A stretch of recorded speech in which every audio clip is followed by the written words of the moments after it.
thought for the day. In a very real sense, it's like we have two minds, one for thinking and one for feeling. Welcome to 7 Minutes for Yourself. I'm Christina Aina, and I'm so glad you've joined me for what I believe will be 7 of the most enriching minutes of your day. Let's take this time to reconnect with ourselves and improve our well-being. In today's episode of 7 Minutes for Yourself, we are discussing 8 ways to master the art of governing our emotions better. Have a listen. To help you get a grasp on your emotions, here are 8 ways to become more emotionally mature. Number 1, identify your emotions. How can we get a grasp on our emotions if we don't first know what we're feeling? It might seem silly that you must identify your emotions, but before you get into a heated fight or start breaking down into a sob, do you know what led you there? Maybe a simple irritation over a comment someone made found its way deep into your thoughts, and you carried that anger with you for the rest of the day. If you first recognize what you're feeling, then you can start to understand why and resolve it for yourself. Try leaving a tally in a journal every time you feel angry or irritated, and for every time you feel sad or empty. Then ask yourself why you felt that way. Being aware and understanding why you feel these things can help you manage your emotions. So if you know you're getting irritated at your brother for eating the last donut, your donut, take a breath and recognize that you're simply irritated at a donut before you say something you'll regret. That irritation could turn into anger for the rest of the day if you don't first identify why you were even angry in the first place. Now recognize your anger and acknowledge it. Remind yourself that your feelings are valid, but you don't have to act on them. Number 2, take responsibility. Have you ever denied something just because you didn't want to admit you were wrong? Sometimes reality can be hard to face, but it's more mature to take responsibility for our actions instead of brushing them away. If we simply ignore that we were wrong during an argument or don't take action on things that are our responsibilities, we can never learn and grow from our mistakes.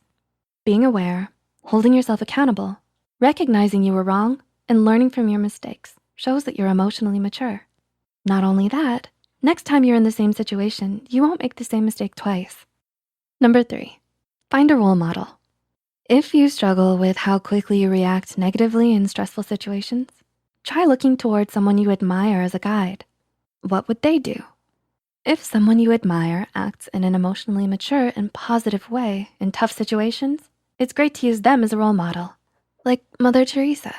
What a role model. It's important to, of course, not lose track of who you are. You don't wanna become your role model and lose yourself. You just wanna learn how they handle situations so well. Maybe they have a great work ethic that you admire. Try it out. How do they handle negative feedback? Calm and smoothly? Worth a try. So next time you're in a tough situation, think, what would Mother Teresa do? Number 4, keep a thought diary. Do you suffer from negative thoughts? Are you constantly discouraging yourself? Do you point out your flaws every time you look in the mirror or complete a project? It's important to our mental health that we work towards having positive thoughts as opposed to negative ones. While we may think, oh, it's just one negative thought, no big deal, these negative comments we make to ourselves start to pile up. Soon, you're left with a harsh thinking pattern that will often take the lead when it comes to what you think. These thought processes are usually automatic and can become habitual. We don't want to think of ourselves or others in a negative light, but negativity can find a way inside of our minds. A good way to think positive is to practice cognitive reconstructuring. This can be done by keeping a thought diary. Write down what you feel every day. What were some thoughts that raced through your mind? What did you stress about? Was it worth it? What are some alternative ways to look at the situation? Our worry can be valid, but when we open up our diary and see the same thoughts take up our day over and over, we may realize they weren't worth worrying about at all. When we recognize this, we can start to move on and come up with practical solutions on how to resolve our stress and negative thoughts. We can always counteract the negative thoughts by writing a positive one beside it as well. Number 5, learn to be open-minded. Emotionally mature people understand they don't have all the answers. That's why it's best to open our minds to other perspectives besides simply our own.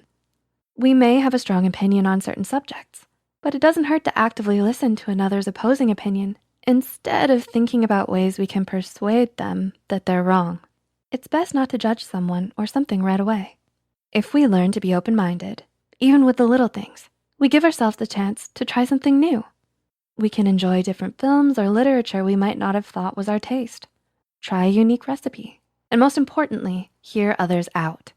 We may learn something from listening to another's perspective, and we may realize we were wrong. We can still choose our opinions in the end, but this is after we've listened with an open mind to the other's beliefs or arguments. Even if we don't agree, we may understand them a little bit more, and that can be powerful. As our role model, Mother Teresa, has advised, if you judge people, you have no time to love them. Number 6, embrace reality. Do you often beat yourself up because of your circumstances and your flaws? Remember negative thoughts? Do they spend a lot of time dwelling on your reality instead of dwelling on your flaws or even suppressing them? Accept and embrace them. This is your life. Instead of ignoring your struggles, find a way to be at peace with them. If you can change it, work towards change. If you can't, embrace who you are, where you are, and work towards what will make you smile. Embracing this will not only give you clarity to move forward, but peace as well. Mother Teresa's wise tips on peace? Peace begins with a smile. Number 7, pause and be patient. Have you ever been in a heated argument and said something you didn't mean and later regretted it? This is likely because we act on impulse when upset. If we take a moment to pause and reflect, we can then begin to say what we really mean. And number 8, live in the present. Dwelling on the past can cause us sadness and regret. Dwelling on the future, don't even get me started on how stressful.